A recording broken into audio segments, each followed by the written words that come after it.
جویا news plus registered کے سیالکوٹ سے نمائندہ خصوصی عاشق حسین صدیقی کی رپورٹ کے مطابق شہر اقبال کی معروف پیتھولوجسٹ ڈاکٹر محمد نعیم الحق ٹوانا میجر ریٹائرڈ حافظ محمد افضل ٹوانا کے والد محترم مشتاق احمد سلیریہ کے برادر نسبتی جناب حافظ نور محمد ٹوانا مرحوم کے لیے سال ثواب کی محفل ان کی رہائش گاہ کینٹ میں منعقد ہوئی۔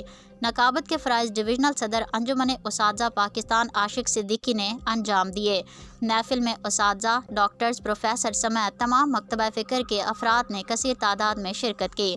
محفل میں قرآن خوانی کی گئی۔ شہر اقبال کے معروف و جید علماء کرام، سابق ڈسٹرکٹ ایجوکیشن آفیسر جناب علامہ نیک عالم اختر، کیپٹن ریٹائرڈ خطیب اعلیٰ پاک آرمی حضرت مولانا حافظ ولی محمد نازش، اہل سنت حضرت مولانا قاری نور حسن چشتی اور مولانا حافظ محمد اقبال خطیب جامع مسجد کنٹونمنٹ بورڈ نے مرحوم حافظ نور محمد کی شخصیت کے بارے میں اپنے خیالات کا اظہار کیا۔ آخر میں مرحوم کے لیے دعائے بخشش اور لواحقین کے لیے صبر جمیل کی دعا کی گئی۔